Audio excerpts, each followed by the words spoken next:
प्रभु यीशु मसीह के मीठे और मधुर नाम में एक बार फिर आप सबको जय मसीह की।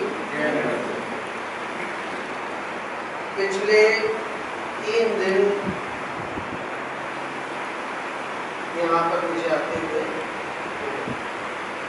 और पिछले 3 दिनों में हमने शुरू किया था यीशु मसीह का यरूशलेम में प्रवेश।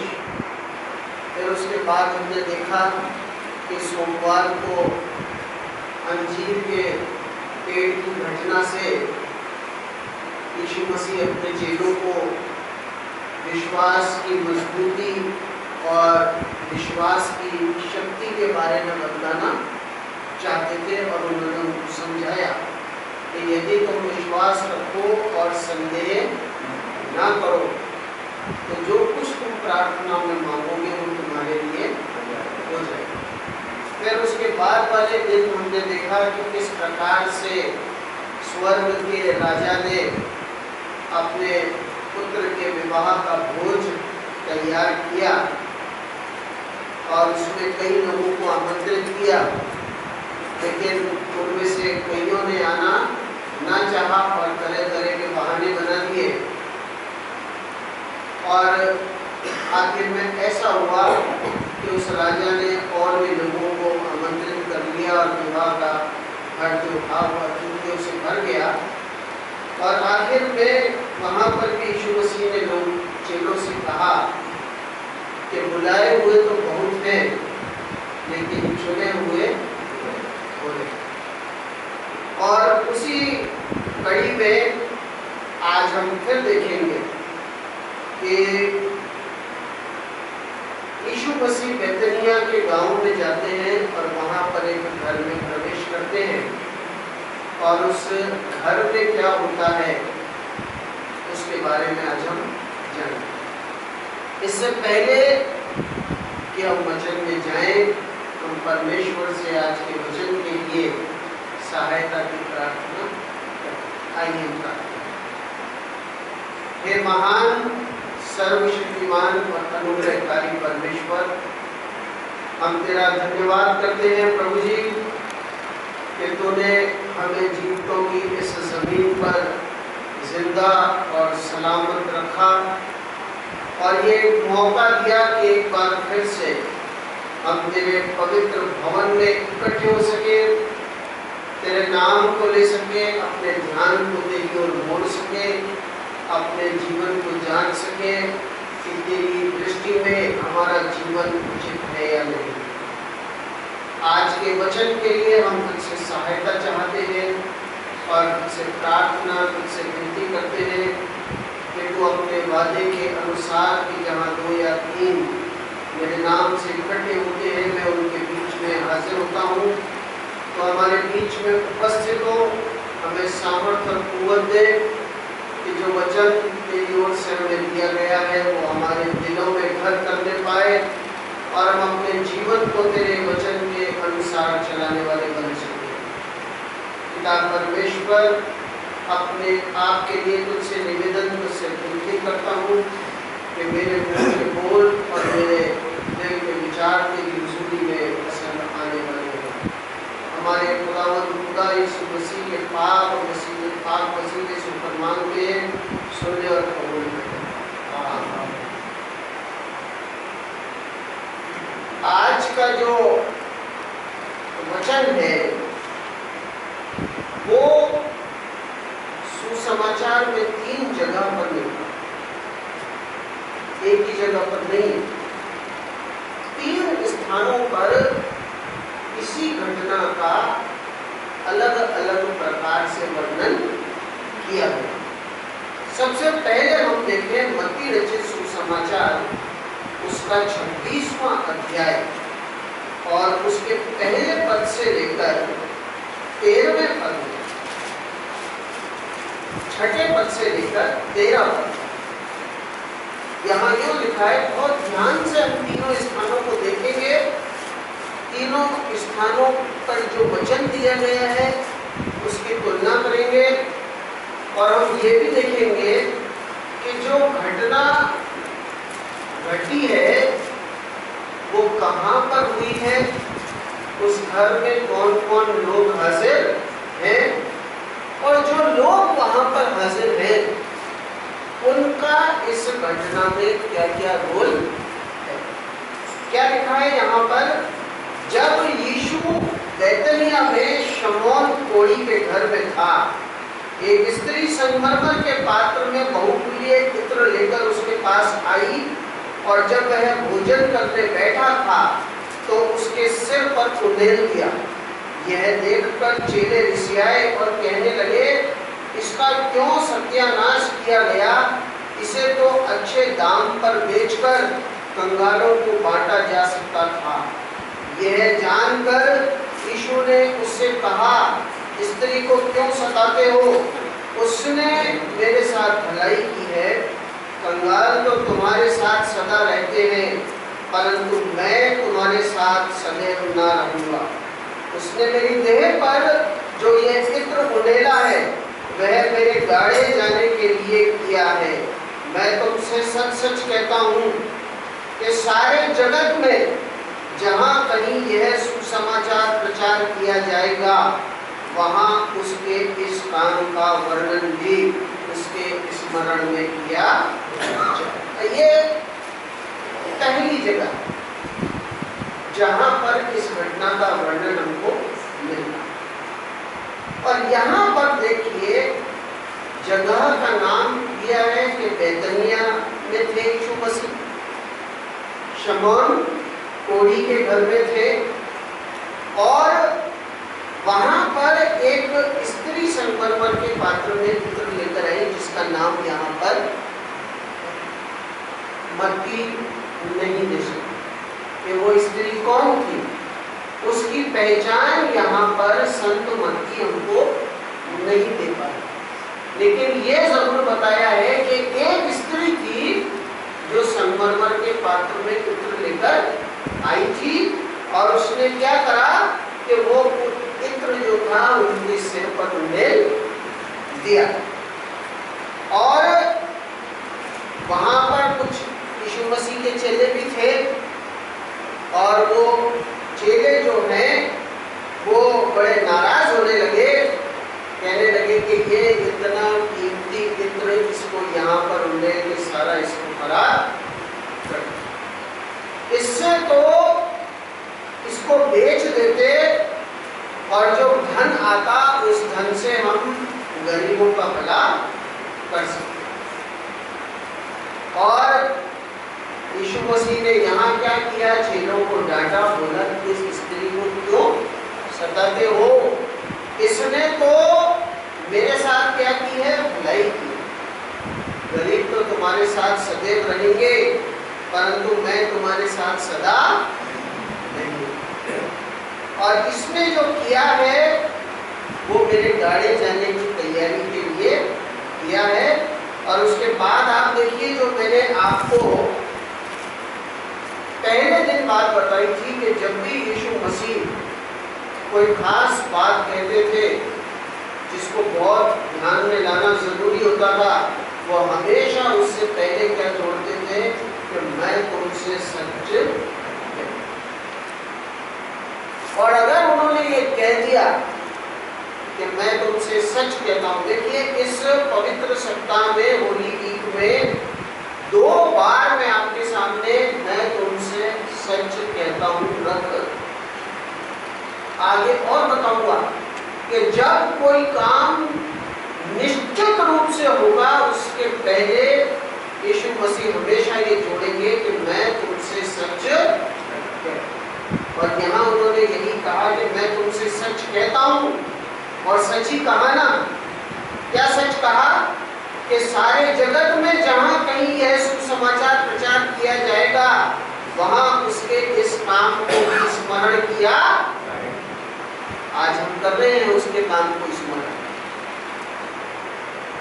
इसके बाद हम देखें मरकुस रचित सुसमाचार की, जो मैंने ये पढ़ा है इसको बहुत ध्यान में रखने की जरूरत है इस घटनाक्रम को, कि ये बैतनिया गांव की घटना है, शमौन कोढ़ी के घर की घटना है, स्त्री है जिसका नाम नहीं दिया गया है, बहुमूल्य इत्र है, और के पात्र में लाया गया है, यीशु मसीह के ऊपर उल्लेख किया है, चेले नाराज हुए कि ये बहुमूल्य इत्र बर्बाद कर दिया, बेच दिया जाता तो गरीबों की मदद हो जाए।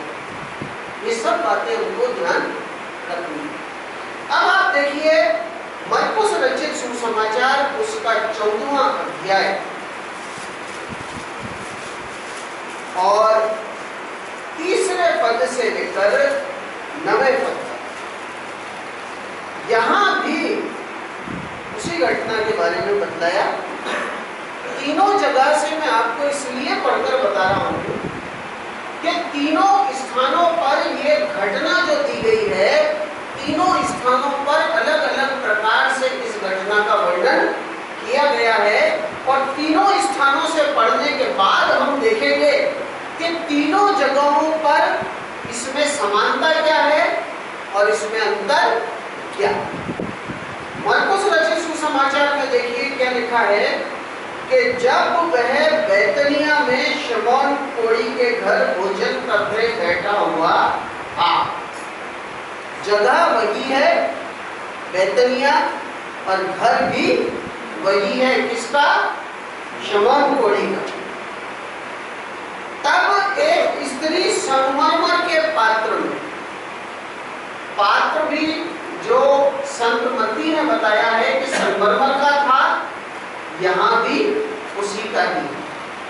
जिस प्रकार से संत मत्ती ने बताया था कि एक स्त्री, उसका नाम नहीं दिया था, वहां यहाँ भी संत मरकुस यही कहते हैं, रसूल मरकुस का यही कहना है कि एक स्त्री। और आगे क्या कहते हैं कि पात्र में जटामांसी का एक बहुमूल्य शुद्ध इत्र लेकर आए। यहाँ थोड़ा सा अंतर आ गया है।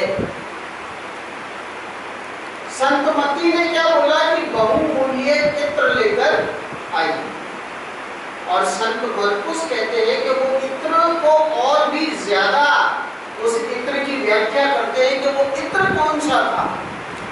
वो इत्र जटामासी का इत्र। और ये जो पौधा है जटामासी का, ये दुनिया में हर जगह नहीं पाया जाता है। खास तौर से ये जो हिमालय की पहाड़ों पर पाया जाने वाला ये पेड़ है, अब आप देख लीजिए कि कहाँ को ये पेड़ है, कहाँ ये इत्र बना होगा और कहाँ इसको काम में लिया गया।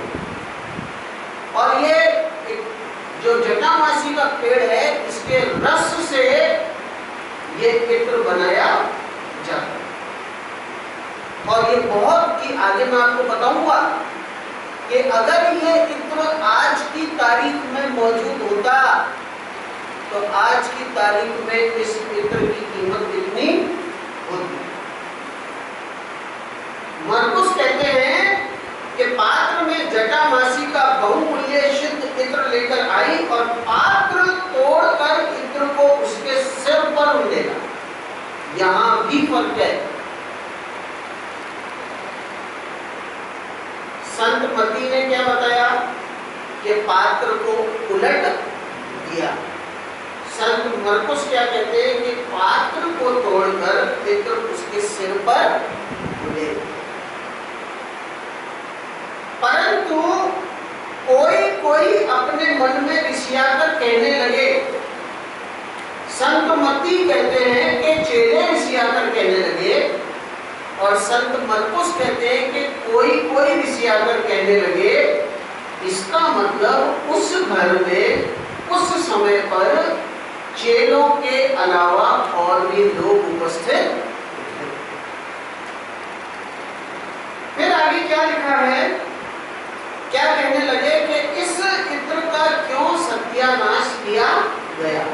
जो बात संत मरकुस के सुसमाचार में बोली गई, वही बात संत मत्ती के सुसमाचार में बोली गई, वही बात संत मरकुस भी दोहराते हैं कि जो व्यक्ति वहां थे वो रिसियाकर कहने लगे कि इसका क्यों सत्यानाश कर दिया गया, क्योंकि यह इत्र तो 300 300 दीनार से अधिक मूल्य में बेचा जा सकता। संत मत्ती ने केवल क्या कहा था? बहुमूल्य इत्र। और संत मरकुस यहाँ पर थोड़ा सा और आगे बढ़कर बताते हैं कि ये बहुमूल्य इत्र तो था ही, लेकिन इसकी कीमत कितनी थी? लगभग 300 दीनार। बेचा जा सकता और कंगालों में बांटा जा सकता था, और वे उसको झिड़कने लगे। उस स्त्री को वहां पर उपस्थित लोग सताने लगे। कोई कह रहा होगा कि तूने ये क्या बेवकूफी का काम कर दिया, क्या तेरे में अकल नहीं है, क्या तेरे में समझ नहीं है, तूने हमारे से पूछना जरूरी नहीं समझा कि मैं ये काम करने जा रही हूँ, ये काम ठीक है? या हो सकता है कि इस तरह वहां लोगों ने उसके ऊपर तरह तरह के आरोप लगाए होंगे, उसको तरह तरह से तंग किया। यीशु ने कहा, देखिए, जब उस स्त्री ने यीशु के साथ भलाई की और लोगों ने उस स्त्री को तंग किया, तो तुरंत प्रभु यीशु मसीह उसके बचाव के लिए आगे। बहुत ध्यान देने की बात है। जब हम आगे इसके कंक्लूजन पे जाएंगे, जब इसको हम समाप्त करेंगे, तब मैं आपको बताऊंगा कि यीशु मसीह का इस प्रकार से आगे आना हमारे जीवन में कितना महत्वपूर्ण स्थान रखता है। और यीशु ने कहा, उसे छोड़ दो, उसे क्यों सताते हो? उसने तो मेरे साथ भलाई की है। कंगाल तुम्हारे साथ सदा रहते हैं और तुम जब चाहो तब उनसे भलाई कर सकते हो, पर मैं तुम्हारे साथ सदा ना रहूंगा। जो कुछ वह कर सकी उसने किया। उसने मेरे गाड़ी जाने की तैयारी में पहले से मेरी देह पर इत्र मला है।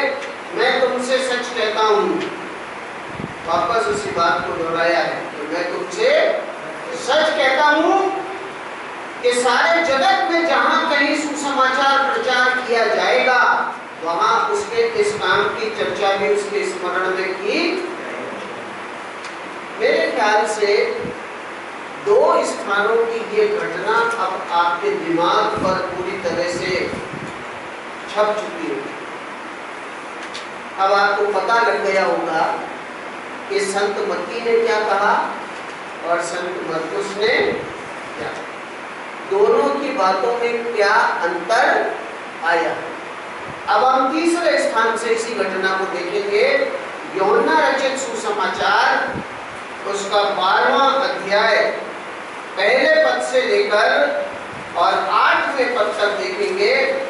यहाँ यूं लिखा है कि यीशु फसह से 6 दिन पहले बैतनिया में आया, जहां लाजर था। देखिए, थोड़ा बदलाव आ रहा है इसमें घटना में। जगह वही है, बैतनिया। संत मत्ती कहते हैं शमौन कोढ़ी का घर, और संत मरकुस भी कहते हैं शमौन कोढ़ी का घर। लेकिन संत यूहन्ना क्या कहते हैं कि बैतनिया में आया जहां लाजर था। और ये लाजर कौन था?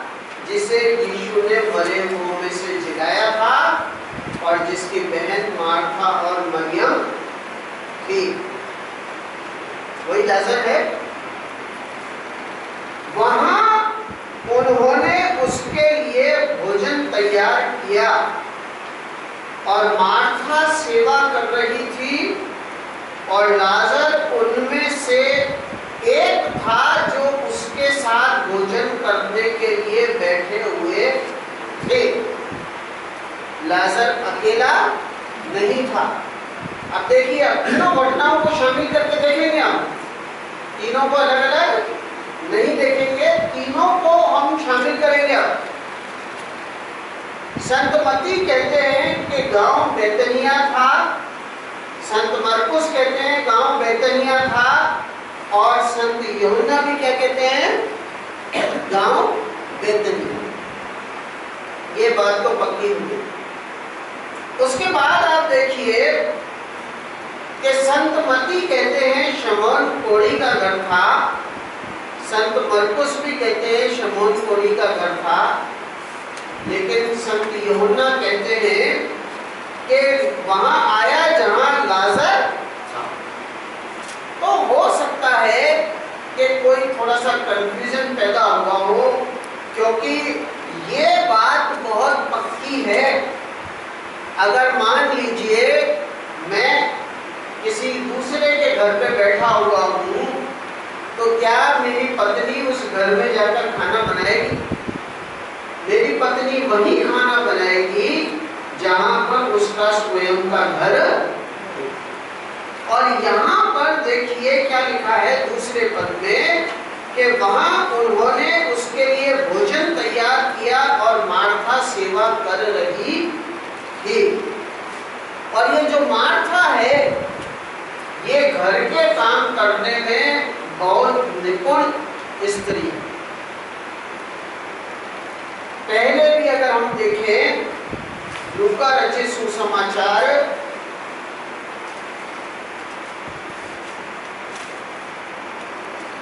में ये बतलाया गया है कि जब यीशु मसीह इनके घर जाता था, इसके घर लाजर के घर, थोड़ा सा लंबा है इसलिए मैं पढ़ूंगा नहीं, वैसे ही बता देता हूँ आपको कि जब यीशु मसीह लाजर के घर जाता था तो मार्था तो क्या करती थी?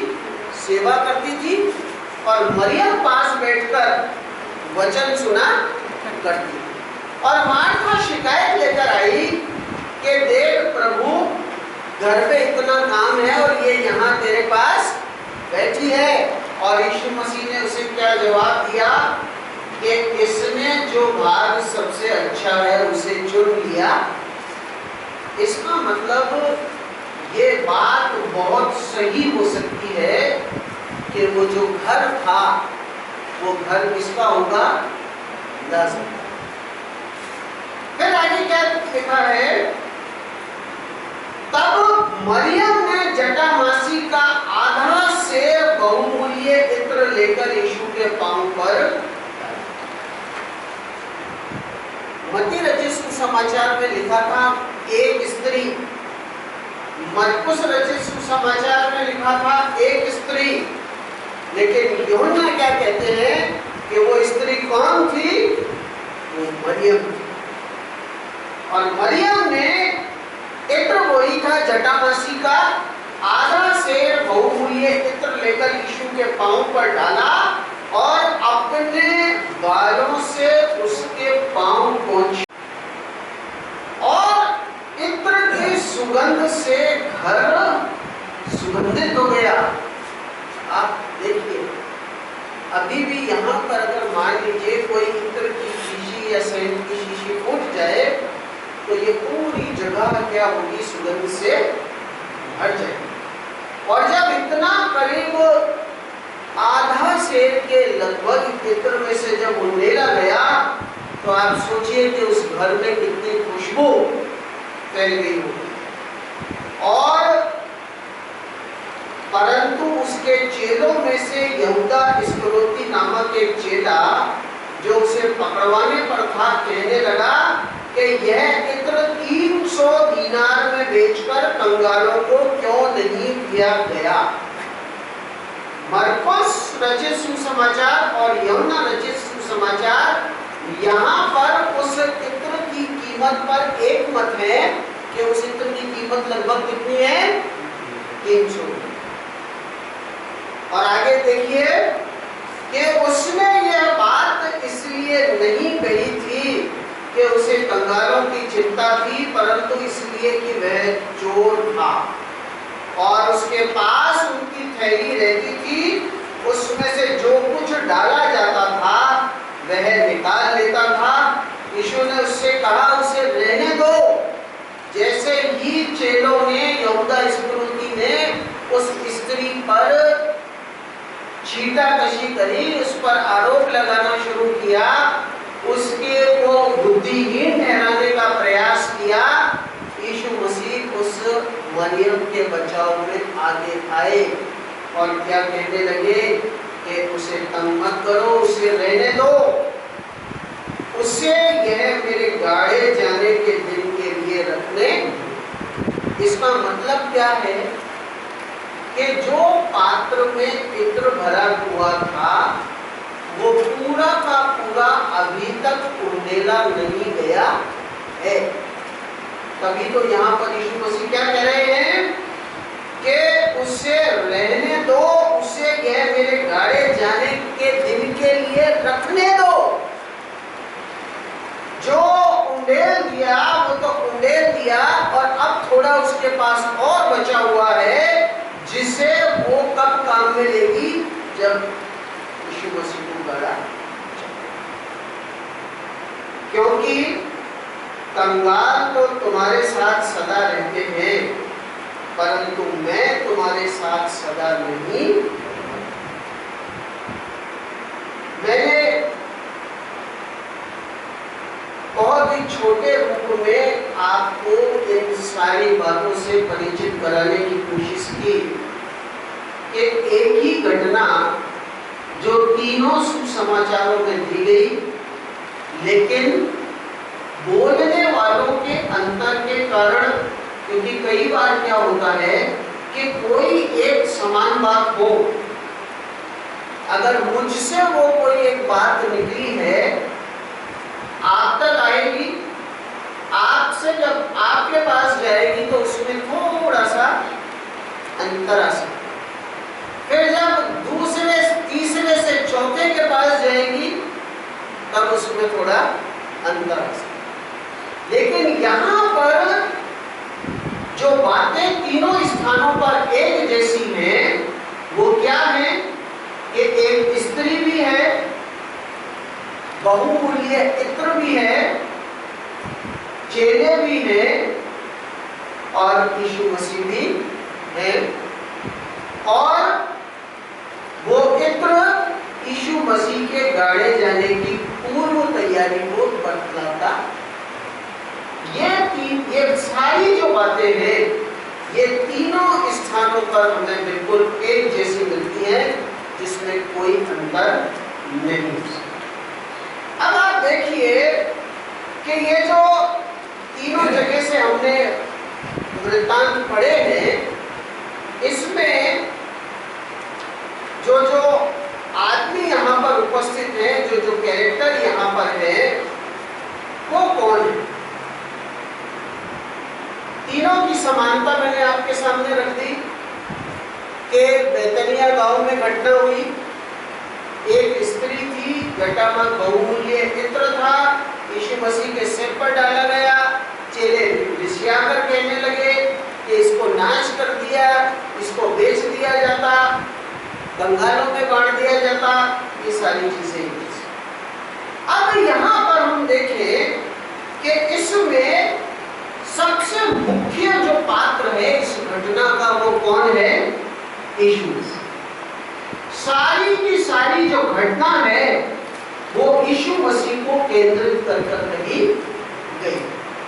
और यीशु मसीह का ये जब इत्र डाला जाता है तो पुराने समय में क्या होता था कि जब किसी का अभिषेक किया जाता था तो उसके सिर के ऊपर तेल और खुशबूदार चीजें डाली जाती थी, ताकि वो व्यक्ति जब कहीं जाए जो उसको देखे तो उसको देखते ही पता चल जाए कि ये परमेश्वर का अभिषिक्त है और परमेश्वर ने इसका राजा के रूप में इसका अभिषेक कर दिया है। देखिए निर्गमन की पुस्तक उसका 40वां अध्याय और उसके 15वें पद में क्या लिखा है? निर्गमन की पुस्तक 40वां अध्याय और उसका 15वां पद यहाँ यूं लिखा है, और जैसे तू उनके पिता का अभिषेक करे वैसे ही उनका भी अभिषेक करना। इसका याजकों के लिए, जब किसी को याजक बनाया जाता था तो उसका क्या किया जाता था? अभिषेक किया जाता था। और कि वे मेरे लिए याजक का काम करें और उनका अभिषेक उनकी पीढ़ी पीढ़ी के लिए सदा के याजक पद का चिन्ह ठहरेगा।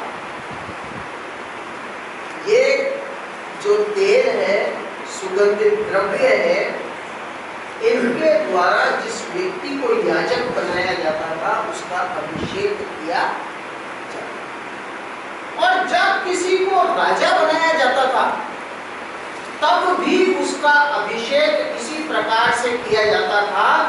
पहला शमूएल नबी की पुस्तक, पहली पुस्तक और उसका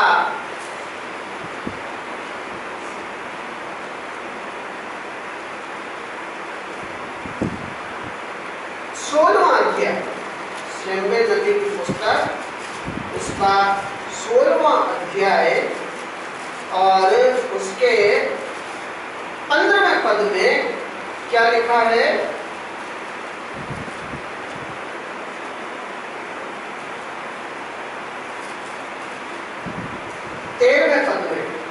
तब शमूएल ने अपना तेल का सींग लेकर उसके भाइयों के मध्य में उसका अभिषेक किया और उस दिन से लेकर भविष्य को यहोवा का आत्मा दाऊद पर बल से उतरता रहा।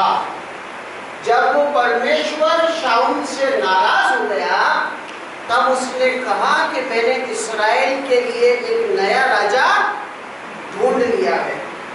और जो शमूएल है उसको उसने दाऊद के पिता के घर भेजा और वहां पर शमूएल ने दाऊद के पिता यशे से कहा, जब उसने सारे बुलाया तब उसने कहा नहीं ये नहीं है, ये नहीं है, ये नहीं है। बोला और भी तेरा कोई बेटा है क्या?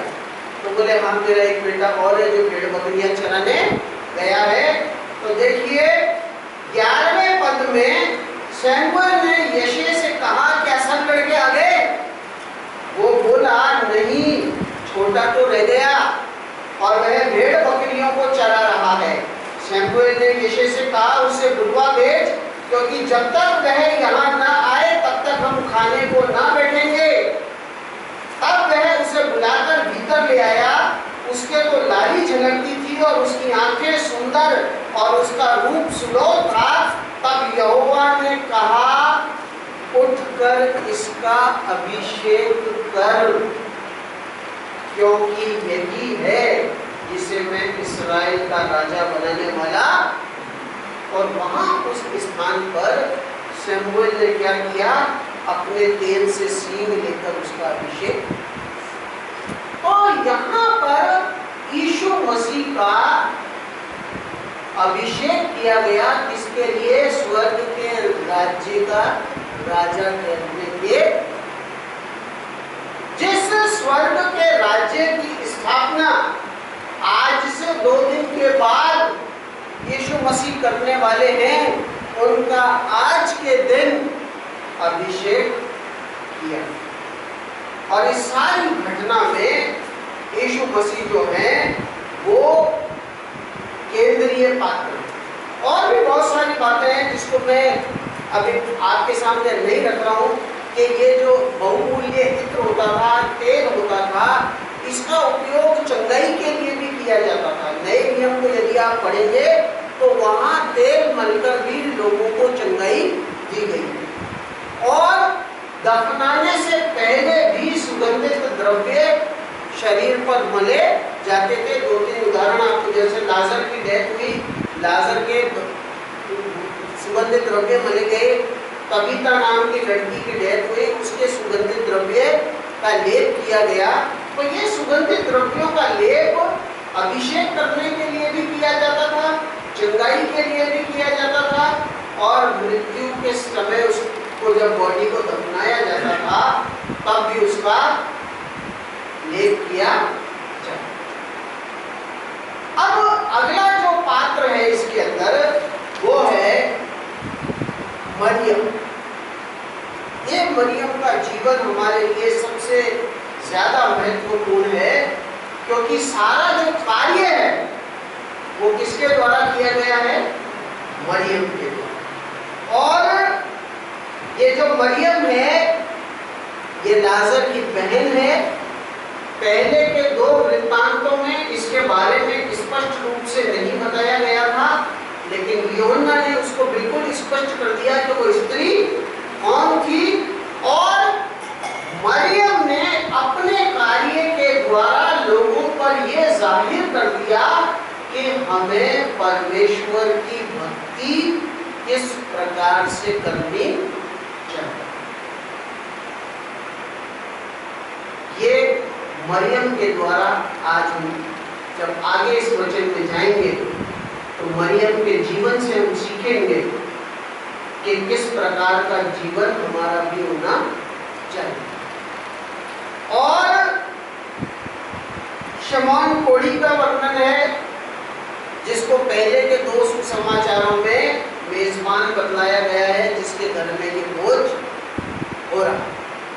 और लाजर का भी बतलाया गया है। यूहन्ना कहते हैं कि ये भोज जो है, ये जो लोगों के इकट्ठा होने की भोजन की व्यवस्था है, वो लाजर के घर में हुई है। ये वही लाजर है जिसे प्रभु यीशु मसीह ने मुर्दों में से जिंदा किया था।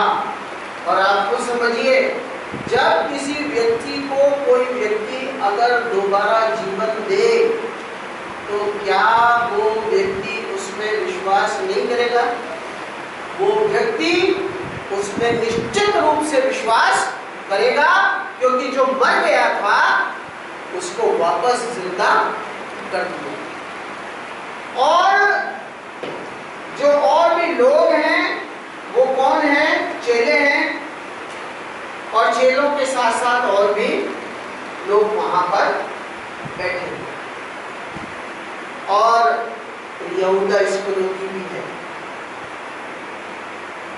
क्या सब बातों का जानने वाला परमेश्वर जो सर्वशक्तिमान है, क्या यहूदा के काम, यहूदा इस्करियोती के काम उससे छिपे हुए होंगे?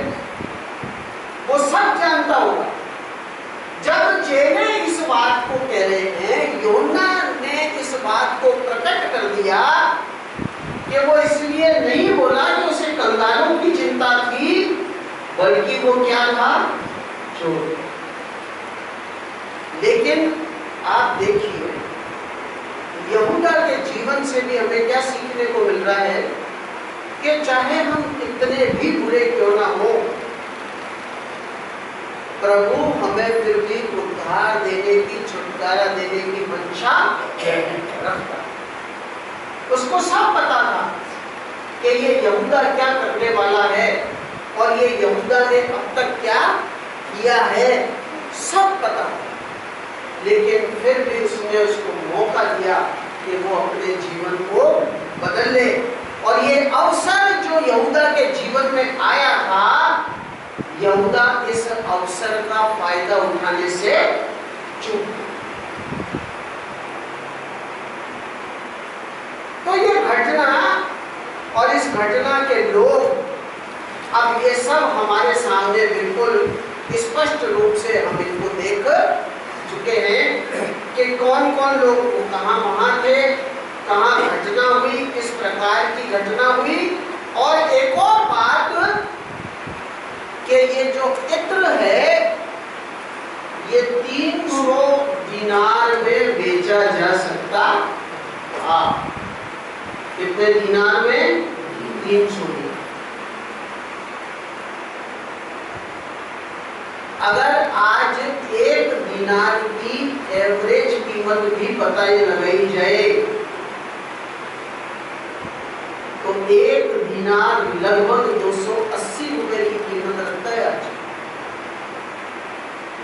इसका मतलब एक सामान्य व्यक्ति, एक कारीगर जो 800 रुपए पर डे पे काम करता है, उसकी पूरी साल भर की कमाई इस इत्र के मूल्य के बराबर। अब आप खुद अंदाजा लगा लीजिए कि मरियम ने जो परमेश्वर को समर्पित किया उसकी कीमत क्या। आगे जब मरियम के जीवन के बारे में मैं आपको बताऊंगा तब आपको पता चलेगा कि ये इस इत्र और इस इत्र की कीमत का हमारे जीवन के अंदर क्या महत्व है। अब प्रभु यीशु मसीह उस घर में आए हैं, या यूं समझ लीजिए कि आज के दिन प्रभु यीशु मसीह मेरे और आपके घर में बैठे हुए, और जब वो आज हमारे घर में है तो वो क्या चाहते, यहां पर क्या मिला प्रभु यीशु मसीह को इस घर में। इस घर में उनको वो सम्मान मिला जो मरियम के द्वारा, लाजर के द्वारा और मार्था के द्वारा उनको दिया।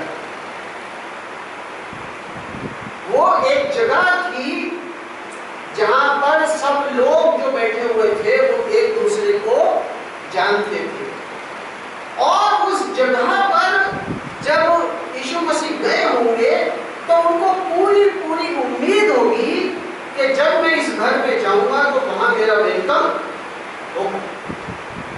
अगर हमें जरा सा भी पता लग जाए ना कि इस घर में मेरा अनादर होने की संभावना है तो क्या हम उस घर में प्रवेश करना चाहेंगे क्या? लेकिन जब यीशु मसीह उस घर में गए हैं, इसका मतलब उनको पता था कि इस घर में मेरा पूरी तौर से स्वागत किया जाए, और उनको ये भी उम्मीद थी कि जिस घर में मैं जा रहा हूं उस घर में मुझे शांति और आराम मिलेगा। मैंने आपको इतवार को ही ये बात बता दी थी, जब यरूशलेम में यीशु मसीह ने प्रवेश किया था उनको वो सारी बातें पता थी जो अब आगे के दिनों में होने वाली थी। अगर मान लीजिए मुझे ये पता हो कि आज से 2 दिन के बाद, 5 दिन के बाद मेरे जीवन में कौन कौन सी घटनाएं होने वाली है जिनके कारण मेरी जान पर संकट आने वाला है, तो क्या उस अवस्था में मैं प्रसन्न दिखूंगा क्या?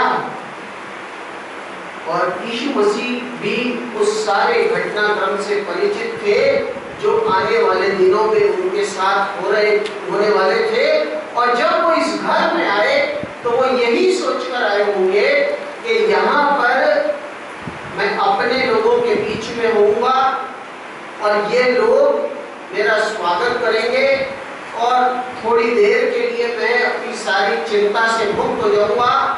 और ये जो इतवार के दिन से लेकर आज बुधवार के दिन तक जो मेरे बहुत ज्यादा व्यस्तता का समय रहा ये यीशु मसीह के लिए, सुबह से लेकर शाम तक वो अपने काम में व्यस्त रहते थे, क्योंकि अब उनके पास समय कम बचा था और उन्हें वो सारे कार्य पूरे करने थे जो पिता के द्वारा उन्हें सौंपे। तो इस घर में उन्होंने सोचा होगा कि मुझे थोड़ा आराम मिल जाए, और इस घर में यीशु मसीह मुख्य अतिथि थे। जो सारे दूसरे थे वो तो थे ही, लेकिन उन सब में यीशु मसीह का एक विशेष स्थान था, या यूं कह लीजिए उस दिन के वो चीफ गेस्ट थे। और इन सब बातों को देखने के बाद हमारे मन में ये बात जरूर उत्पन्न होनी चाहिए कि यदि आज यीशु मसीह अपने चेलों के साथ, अपने जान पहचान वालों के साथ यदि मेरे घर में मेहमान होकर आते हैं तो मैं उनका स्वागत कैसे करूं? आज हमें इस बात को देखने की आवश्यकता है कि यदि आज के दिन यीशु मसीह मेरे घर में मेहमान होकर आते हैं तो क्या मेरे पास उनके स्वागत की पूरी तैयारी है या नहीं है? या मेरे घर में प्रभु यीशु मसीह आज के दिन प्रवेश करते हैं तो क्या मेरे घर में उनके लिए आराम और चिंता से मुक्त होने की जगह है या नहीं है? या यीशु मसीह मेरे घर में आते हैं तो बेआराम हो जाते हैं, बेचैन हो जाते हैं? या यीशु मसीह आज मेरे घर में आकर मेरे कामों को देखकर दुखी हो जाते हैं? और क्या वो मेरे घर में आकर आज भी परायापन अनुभव करते हैं? क्या उन्हें ऐसा लगता है कि मैं इसी घर का सदस्य हूं, या उन्हें ऐसा लगता है कि मैं इस घर में कोई बाहरी व्यक्ति? यहाँ पर लाजर का चरित्र देखिए, मार्था का चरित्र देखिए और मरियम का चरित्र देखिए। मार्था ने क्या किया कि जो कुछ उससे हो सकता था, देखिए योना रचित सुसमाचार, उसका ये योना रचित सुसमाचार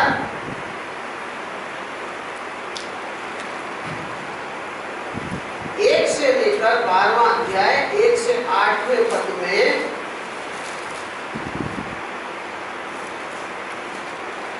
जहां उन्होंने उसके लिए भोजन तैयार किया और मार्था क्या कर रही थी? सेवा कर रही। जो मार्था जिस काम को पूरी दक्षता के साथ, पूरी कुशलता के साथ कर सकती थी, मार्था ने उस काम को अपने जिम्मे लिया और वो यीशु मसीह की क्या कर रही थी? सेवा कर रही थी। और जो अपना अच्छे से अच्छा मार्था दे सकती थी, वो कार्य उसने यीशु मसीह के लिए किया। उस परिवार का एक सदस्य और था, कौन? लाजर। लाजर ने क्या किया? अपने सारे कामों को छोड़कर वो यीशु मसीह के साथ आकर बैठ। उसके लिए यीशु मसीह की संगति दुनिया के बाकी के सारे कामों से ज्यादा महत्वपूर्ण थी। और यही बात आज हमें अपने जीवन में देखनी चाहिए कि क्या मेरे जीवन में दूसरे काम यीशु मसीह से ज्यादा महत्वपूर्ण तो नहीं है? अगर मेरे जीवन में यीशु मसीह के अलावा और कोई महत्वपूर्ण बातें हैं तो हमें उन बातों को अपने जीवन से निकालकर प्रभु यीशु मसीह को हमारे जीवन में महत्व देना शुरू कर देना चाहिए। और तीसरा व्यक्ति जो उनके परिवार का है वो कौन है? मरियम। और देखिए मरियम ने क्या किया? मरियम ने स्वयं अपने आप को प्रभु यीशु मसीह के लिए दे दिया। जो उसके पास सबसे अच्छा था, उसने ये नहीं देखा कि इसकी कीमत क्या है। वो देख लेती कि मेरे पास तो दूसरा इत्र भी पड़ा है जिसकी कीमत 10 दीनार है, चलो अपन तो इसको काम में ले लेते। लेकिन उसने ऐसा नहीं किया। जो सबसे अच्छा उसके पास था वो उसने अपने प्रभु को समर्पित कर दिया। और यही बात मुझे और आपको भी अपने जीवन में देखनी है कि क्या हम अपना सर्वश्रेष्ठ अपने प्रभु के चरणों में समर्पित करने के लिए तैयार हैं या नहीं। और इसके साथ उसके अपने प्रभु का सम्मान करने के लिए उसने अपने आप को बिल्कुल नीचा कर लिया, बिल्कुल दीन बना दिया। देखिए क्या लिखा है आगे कि यीशु के पांव पर डाला और अपने बालों से उसके पांव पोंछे। एक स्त्री के बाल जो है, बाइबल भी ये कहती है कि स्त्री के जो बाल है वो उसकी शोभा है। और उस महिला ने, उस मरियम ने अपनी शोभा को अपने प्रभु के चरणों में समर्पित कर दिया।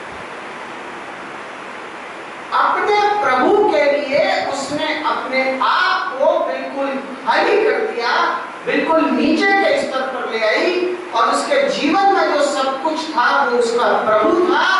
अब उसका अपने लिए कुछ भी। और यही बात हमें अपने जीवन के बारे में भी सोचनी चाहिए कि क्या मैं अपने जीवन में सब चीजों से बढ़कर अपने प्रभु को स्थान देता हूं या नहीं देता हूं, या मेरा घमंड जो है वो मेरे प्रभु से ऊपर का स्थान रखता है, या मेरी धन संपत्ति जो है वो मेरे प्रभु से ऊपर का स्थान रखती है। क्या मेरी संपन्नता जो है वो मेरे प्रभु से ऊपर स्थान रखती है? क्या मेरा रंग रूप मेरे प्रभु से ऊपर स्थान रखता है? मरियम के जीवन से इस बात को सीखने की आवश्यकता है कि जो हमारा गौरव है और जो हमारा सर्वश्रेष्ठ है वो हमें प्रभु के चरणों में अर्पित करने के लिए हमेशा तैयार रहना चाहिए। और मरियम ने ये बहुत अच्छा काम किया, लेकिन फिर भी उसके काम के ऊपर टीका टिप्पणी की गई। जो लोग वहां पर बैठे थे, जो चेले बैठे थे, उन्होंने कहा कि ये इत्र का सत्यानाश कर दिया गया और इसे तो बेचकर कंगालों की मदद की जा सकती है। मेरे और आपके जीवन में भी इसी प्रकार की परिस्थितियां आ सकती हैं कि जब हम अपने प्रभु की नजदीकी में जा रहे हैं, जब हम अपने प्रभु को अपना सर्वश्रेष्ठ देने जा रहे हैं, जब हमारा सब कुछ प्रभु से नीचे है और प्रभु हमारे जीवन में पहला स्थान रखते हैं, उस अवस्था में लोग हमारे ऊपर भी इसी प्रकार की टीका टिप्पणियां कर सकते हैं। वो कह सकते हैं कि क्या अपना जीवन बर्बाद करने के रास्ते पर बढ़ रहे, ये व्यक्ति बिल्कुल मूर्ख है, इसको इसमें क्या मिलने वाला है, ये अपना जीवन खराब कर लेगा। तरह तरह की बातें हमारे लिए कही जाएंगी, जैसी बातें मरियम के लिए कही गई। लेकिन हमें उन परिस्थितियों में निराश होने की आवश्यकता नहीं है। क्यों नहीं है? कि जब इस प्रकार की परिस्थितियां हमारे जीवन में आती हैं तो हमारा बचाव करने वाला जिंदा। जैसे ही मरियम के जीवन में लोगों ने परेशानियां खड़ी करनी शुरू की, उसके बचाव में यीशु मसीह आगे आए और क्या कहने लगे? इसे मत सताओ, इसे लेने दो। हमारे लिए भी आज के दिन हमारा प्रभु खड़े होने के लिए तैयार है। केवल जरूरत इस बात की है कि हम अपना सर्वश्रेष्ठ उसको सौंप दें और अपने प्रभु को अपनी सब बातों से ऊपर जगह दें, तो प्रभु हमारे लिए सब कुछ करने के लिए तैयार है। तीसरी महत्वपूर्ण बात जो हम इस घटना के द्वारा सीखते हैं है अवसर का लाभ उठाना। देखिए मार्था ने अवसर का लाभ कैसे उठाया। जैसे ही प्रभु घर में आए वो उनकी सेवा टहल करने के लिए तैयार हो गए। लाजर ने अवसर का लाभ कैसे उठाया। जैसे ही प्रभु घर में आए वो उनकी संगति प्राप्त करने के लिए अपना सब कुछ छोड़कर, सारे काम छोड़कर फसह का पर्व था। और फसह के पर्व के समय अभी जैसे मान लीजिए कोई दिवाली का मौका हो, कोई ईद का मौका हो, बड़े दिन का मौका हो, दुकानदार क्या करते हैं, देर देर तक अपनी दुकानें खुली रखते हैं कि ये तो धंधे का समय है, घर जाकर कैसे बैठ जाएं। हो सकता है लाजर के पास भी कोई बहुत इंपॉर्टेंट काम हो, कोई महत्वपूर्ण कार्य उसके हो, या उसके पास कहीं जाना हो उसको, लेकिन उसने अवसर का लाभ उठाया। अपने सारे कामों को छोड़कर वो अपने प्रभु की संगति में आकर गए। और मरियम ने किस तरह से अवसर का लाभ उठाया कि उसने यीशु मसीह के आने की तैयारी पहले से ही कर ली। उसको कोई निश्चय नहीं था कि प्रभु इस जगह पर आएंगे या नहीं आएंगे, लेकिन उसने अपने आप को तैयार करके रखा हुआ था कि यदि प्रभु मेरे घर पर कभी भी आ गए तो मैं उनके स्वागत के लिए तैयार। मेरे और आपके जीवन में भी इसी प्रकार के मौके बार बार खुदा देता है। जरूरत इस बात की होती है कि हम उन मौकों का, उन अवसरों का फायदा उठा पाते हैं या नहीं उठा पाते। देखिए मरियम के जीवन को बहुमूल्य इत्र उसने खरीद कर रखा था पहले से ही। उस इत्र को खरीदने के लिए उसने वो पैसा जमा करना पता नहीं कब से शुरू किया होगा। आने वाली हर एक बात के लिए हमें पहले से ही तैयार रहना होगा। उद्धार प्राप्त करने के लिए हमें पहले से ही तैयार रहना होगा। हमें इस बात का ज्ञान नहीं है कि वो अवसर कब हमारे जीवन में आ जाए, और वो अवसर अगर अचानक हमारे जीवन में आ गया और हम तैयार नहीं हैं तो हम उस अवसर का लाभ उठाने से चूक जाएंगे। और जो स्थान परमेश्वर मरियम को देना चाहता था और मरियम को दिया, कौन सा स्थान दिया कि जब जब इस सुसमाचार का जहां जहां भी प्रचार होगा, इस स्त्री को इसके इस काम के लिए याद। मेरे और आपको भी परमेश्वर अपने पुत्र के जरिए आज के दिन अनंत जीवन देना चाहता।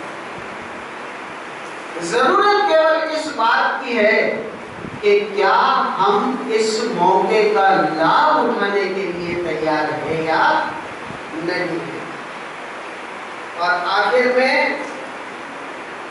कुछ बातें आपके सामने रखकर इसको यहीं समाप्त करूंगा कि